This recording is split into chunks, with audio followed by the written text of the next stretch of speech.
Samtang duha ka kaso sang Delta variant cases na detect sa Bacolod City vaccination bus nag-umpisa na sa paglibot sa mga naglaylay ng merkado. Yan ang balita ang aton gintutukan. Namutikan sa Bacolod City LGU nga nagapamalibad ang pila ka mga nagabaligya sa merkado nga magpabakuna bangod nanugunan ang mga ini sa isa ka adlaw nga paglinya sa vaccination site. Gani gintuso sa syudad ang konsepto sa mobile vaccination paagi sa Vaxi Vaccination Bus. Sa buong adlaw, naglibot ini sa mga mayor nga merkado agud kadtuan ang mga luyag magpabakuna.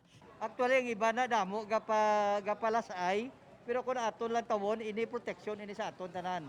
Na ilabi na gid subong may duwa kita ka case ang Delta variant. Kadtuan man sini mga rural barangay sa agud mabakunahan ang matigulang kag mga bedridden. Amat-amaton tani. Balik-balikan lang kamo. Okay, para hindi maginoto. Okay na? Hindi ta gusto nga maging super spreader ang aton nga mga pagpangbakuna.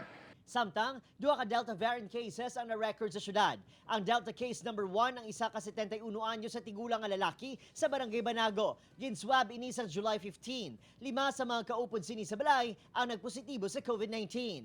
Ang case number 2 naman ang isa ka 32 anyos nga nagabusong gikan sa Sumag.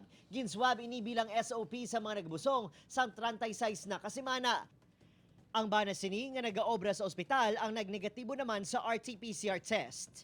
4 ka mga kaupod sini sa balay ang nagpositibo man sa COVID-19. Ginpaidalom na sa surgical lockdown ang puluyan sang duha. But this is not time to panic. Except that I would advise nga let us be more careful, maybe 10 times more. No? Kaya ang Delta niya makalalaton gid ini.